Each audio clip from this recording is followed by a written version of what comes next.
Салам радиосында жаңылыктар.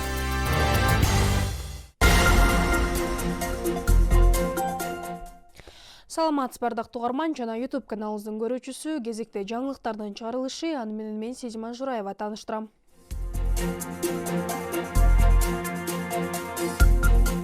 Орусиянын ок атышууну убактылуу токтотуу сунушуна Киев жооп берди. Орусия президенти Владимир Путин Украина менен ок атышууну 6 январда саат 12:00 баштап 7 январь саат 24:00 чейин убактылуу токтотууну тапшырды. Бул тууралуу Кремлдин сайтына маалымдады. Орусия Украина тарапта да ок атууну токтотууну жарыялоого, элге Рождество майрамында сыйынуучу жайларга барууга мүмкүнчүлүк берүүгө чакырды. Маалыматта Владимир Путин бул боюнча Орусия патриархы Кириллдин бул убакытта элдешүү болсун деген кайрылуусун эске алуу менен коргоо министри Сергей Шойгуга тапшырма бергени айтылат. Ал эми Украина президенти Владимир Зеленский өз кайрылуусунда Россиянын Рождестводогу тынчтык боюнча сунушун четке какканын РИА Новости жазып чыкты. Ал азыр Россия Рождествону коргоону катары колдонушу мүмкүн. Бир азга болсо да биздин аскерлердин Донбасс жака жалдырбай тургусу келет.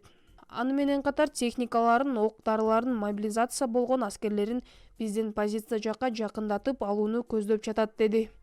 Христиан дини Рождество майрамын 7 январда тосушат. Бул майрам христиан дининдеги эң чоң майрамдардын бири.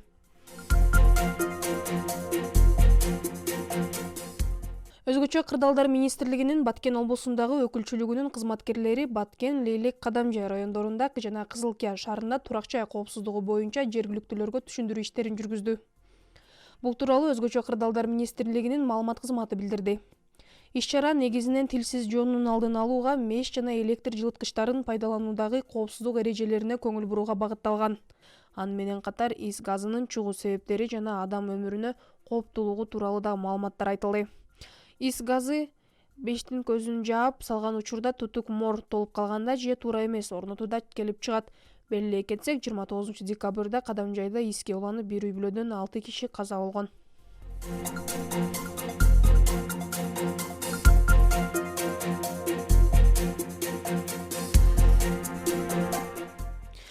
Ош облусунда жер титирөө катталды. Бул тууралуу Өзгөчө Кырдаалдар министрлигинен кабарлашты.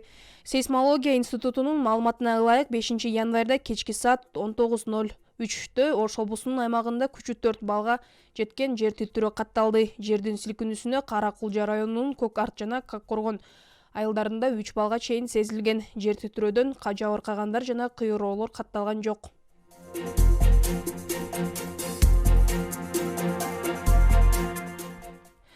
Элмирбек Иманалиевде эскерүү концерти өтөт. Айтыш коомдун фондунун төрагасы Асылбек Маратов иш-чара акындын туулган күнүнө карата уюштурулганын билдирди.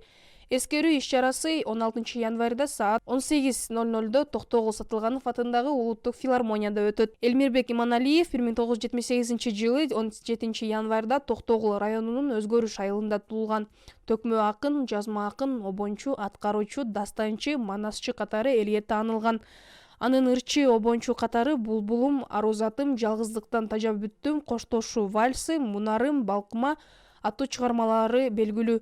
Акын 2020 жылы 20 апрелде оорудан улам 42 жашында көз жумган. 6 январга алган жаңылыктар мына ушулар болду. Кийинки эфир алкагында амандашканча саламатта туруңуз.